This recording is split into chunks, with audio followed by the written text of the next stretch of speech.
we have been discussing about the size exclusion chromatography, the requirements for size exclusion chromatography. Next requirement is pump. A highly constant flow rate has to be maintained during the entire chromatograph, and this is very important in size exclusion chromatography.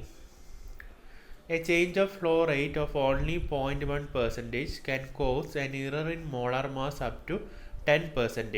Most pumps can only reproduce the flow rate to 0.2 to 0.3%, and in line filters in the solvent reservoir may prevent particles from coming into the pump heads, which might damage the check valves or the pump seals.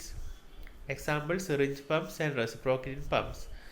So a constant flow rate has to be maintained during the entire chromatography, and the flow rate should be 0.1%.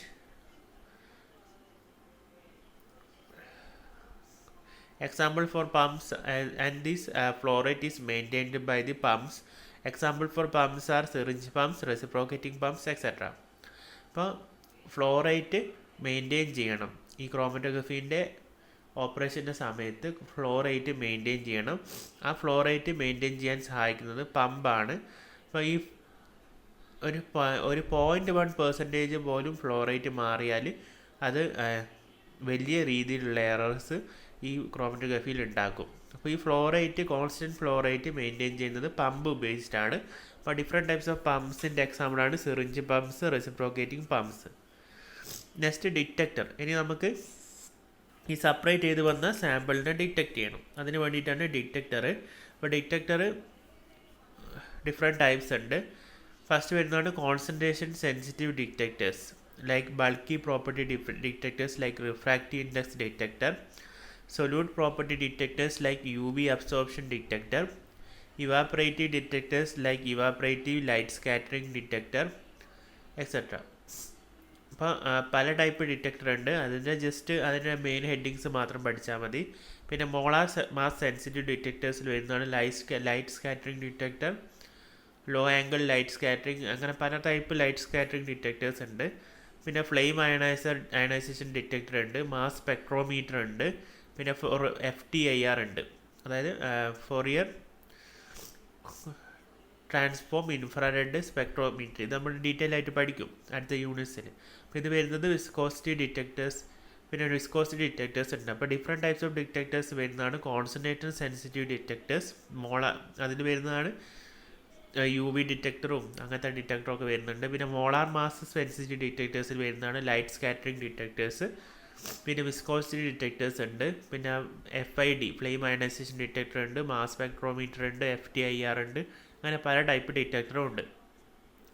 So what are the advantages of these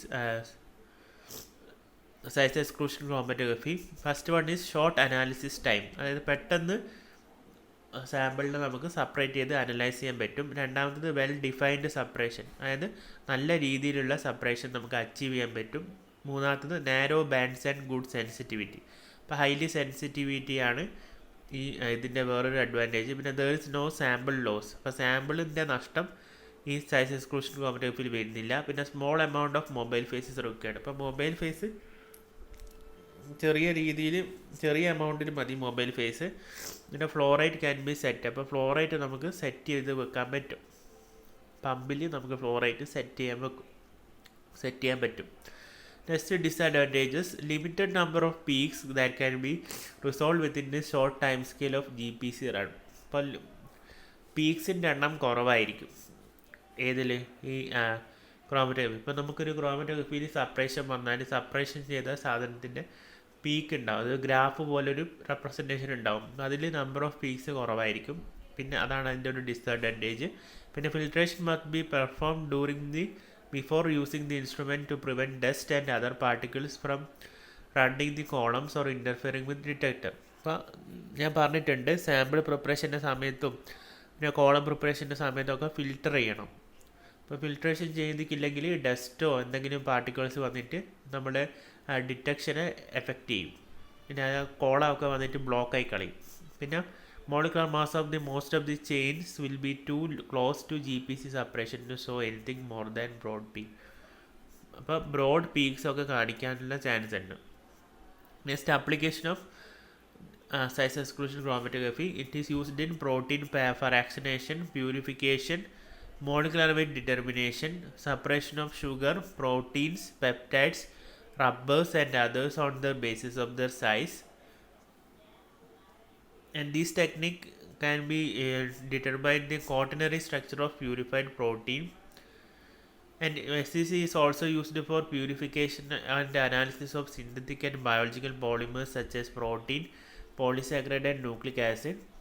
It is used for various species of RNA and viruses, for desalting and for copolymerization studies. അപ്പോൾ എന്തൊക്കെയാണ് ഈ size exclusion ക്രോമറ്റോഗ്രഫീൻ്റെ examples നോക്കാം, അല്ല applications എന്തൊക്കെയാണെന്ന് നോക്കാം. ഒന്ന് പ്രോട്ടീൻ്റെ fractionation, അതായത് പ്രോട്ടീനെ സൈസിൻ്റെ ബേസിൽ separate ചെയ്യുക. രണ്ടാമത്തത് പ്രോട്ടീൻ്റെ പ്യൂരിഫിക്കേഷൻ. മൂന്നാമത്തത് മോളിക്കുലർ വെയിറ്റ് ഡിറ്റർമിനേഷൻ, അതായത് പലതരം ബയോമോളിക്യൂൾസിൻ്റെ മോളിക്കുലർ വെയിറ്റ് ഡിറ്റർമിനേഷൻ ചെയ്യാം. പിന്നെ ഷുഗേഴ്സ്, പ്രോട്ടീൻസ്, പെപ്റ്റൈഡ്സ്, റബ്ബേഴ്സ്, ഇതിൻ്റെ ഒക്കെ സൈസിൻ്റെ ബേസിൽ സെപ്പറേറ്റ് ചെയ്യാം. പിന്നെ പ്രോട്ടീൻ്റെ ക്വാട്ടർണറി സ്ട്രക്ചർ ഡിറ്റർമൈൻ ചെയ്യാൻ വേണ്ടിയിട്ട് യൂസ് ചെയ്യാൻ പറ്റും. പിന്നെ purification of synthetic and biological പോളിമേഴ്സിൻ്റെ നമുക്കിത് യൂസ് ചെയ്യാൻ പറ്റും. പിന്നെ RNA ആൻഡ് വൈറസിൻ്റെ സെപ്പറേഷന് വേണ്ടി യൂസ് ചെയ്യാൻ പറ്റും. പിന്നെ ഡീസാൾട്ടിങ്, അതായത് കടൽ വെള്ളത്തിൽ നിന്ന് നമുക്ക് അല്ലെങ്കിൽ കടൽ വെള്ളത്തിൽ നിന്ന് അല്ലെങ്കിൽ ഏതെങ്കിലും സാൾട്ട് സൊല്യൂഷനിൽ നിന്ന് സാൾട്ട് റിമൂവ് ചെയ്യാൻ വേണ്ടിയിട്ട് യൂസ് ചെയ്യാം. പിന്നെ കോപോളിമറൈസേഷൻ സ്റ്റഡീസിന് യൂസ് ചെയ്യാം. അപ്പോൾ താങ്ക് യു.